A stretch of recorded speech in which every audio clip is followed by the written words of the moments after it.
Hello, welcome to Secret Zone. Subscribe and turn on notifications for stories you won't forget. It didn't start with shouting or anger. It started with a sentence said plainly, almost casually, as if it were a normal arrangement everyone had already agreed to. He stood in my living room, confident and unbothered, and said my wife was leaving with him that night. Not tomorrow. Not someday.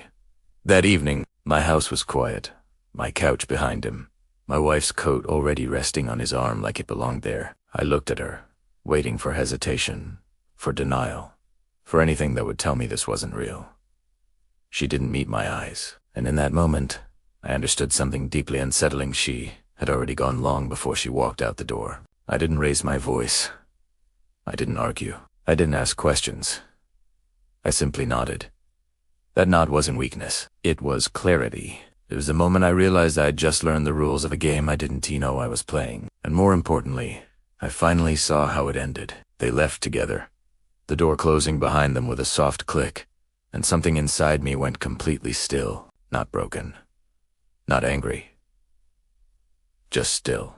That night, while they believed they had won, I sat alone in the dark, replaying every small moment I had once ignored, the way her phone always angled away. How simple questions suddenly annoyed her. How she flinched when I touched her shoulder like I had interrupted a thought that didn't include me. What shocked me wasn't the betrayal itself. It was how calm I felt once it was undeniable. Because betrayal hurts most when it's confusing. Once it's clear, it becomes manageable. This isn't a story about rage or revenge. It's a story about restraint. About what happens when someone mistakes silence for surrender and confidence for control. Because when I nodded that night, I wasn't giving up. I was letting them walk straight into consequences they didn't see coming. What followed wasn't loud. It wasn't dramatic, but it was final. And by the time he understood that, it was already too late. Before everything broke, love felt ordinary in the best way. It lived in routines, shared mornings, quiet evenings, familiar laughter. That didn't need effort. There was comfort in knowing someone so well that words became optional. I believed that kind of love was unbreakable, not because it was perfect, but because it felt chosen every day. I trusted that what we had was solid, built from patience and shared history. Even when work grew demanding and life felt rushed, I never doubted where we stood. Romance wasn't loud anymore, but it was warm. It felt safe. That night seemed no different. The house was calm, almost peaceful, the kind of stillness that settles in when the world finally steps back. We stood together in the living room, and for a moment, it felt like we were simply pausing before another ordinary night. Then the air shifted. Her posture changed. Her silence grew heavy, and suddenly, another presence filled the room, not physically, but undeniably. He spoke with confidence that didn't belong there. He said she was leaving with him. That it was decided that I was no longer part of the equation. I looked at her, waiting for love to show itself, waiting for hesitation, regret, or fear. Instead, she looked away. That single act told me everything words couldn't. Love doesn't hide its face when it still exists. In that instant, I realized the romance I believed in had already been replaced by something else, something secret, calculated, and faithless. I nodded, not because I agreed, but because I understood. Love that has to be defended has already been lost. When they walked out together, I felt an ache that surprised me, not sharp, not explosive, but deep and quiet. It wasn't just the loss of her. It was the loss of the future I thought we were protecting together. That was the moment faith turned into clarity, and romance became memory. That night, alone in the silence they left behind, love replayed itself in fragments. Moments that once felt harmless now carried weight. The way she smiled at her phone before quickly locking the screen. The sudden impatience when I asked how her day went. The distance that grew slowly enough to ignore, but steadily enough to matter. Faithlessness rarely announces itself. It hides behind routine, disguises itself as stress, and waits for trust to do the rest. I didn't cry. I didn't rage. I sat still and let the truth settle.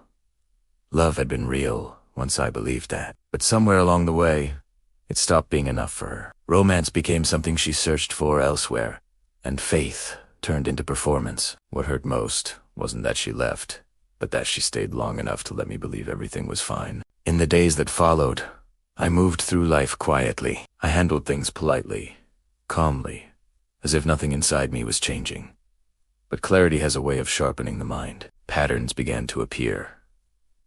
Timelines aligned to well. Conversations that lacked emotion but carried intention. This wasn't a moment of passion.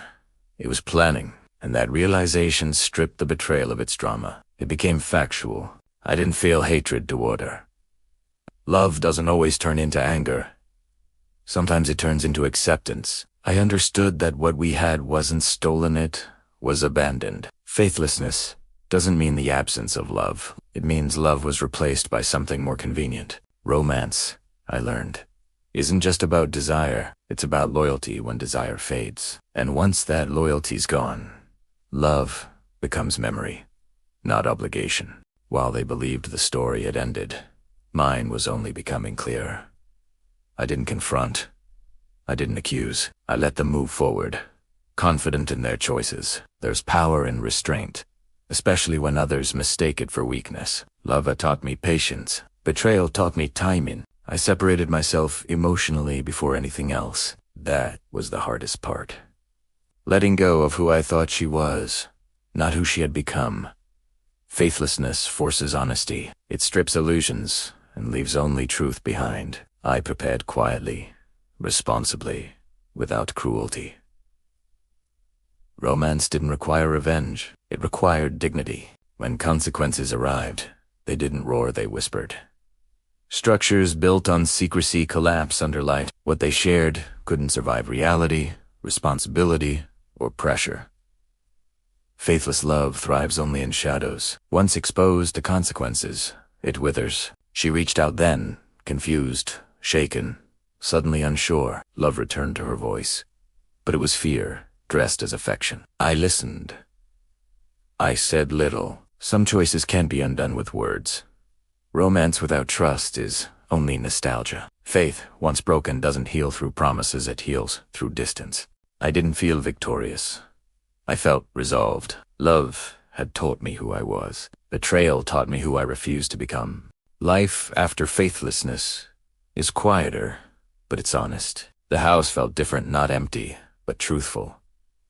No hidden screens, no guarded conversations, no pretending. Romance, I learned, isn't found in intensity alone. It's found in safety, consistency, and respect. I thought often about the moment she left, about Manad.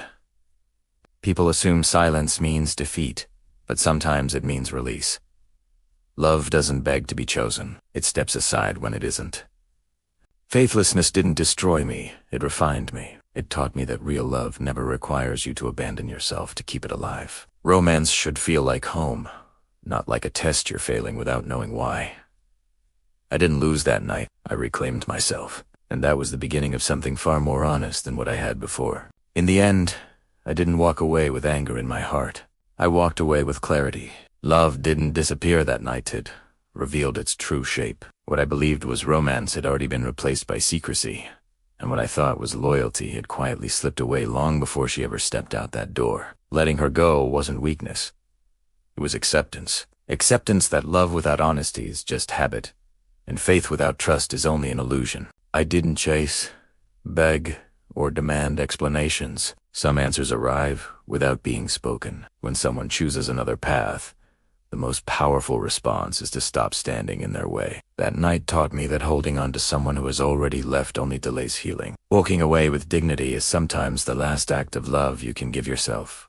Today, life feels calmer, not louder, not dramatic, just real. There's no second-guessing words, no wondering what's being hidden, no fear of silence. The romance I lost taught me what real connection should never cost, and the faith that was broken showed me the value of self-respect.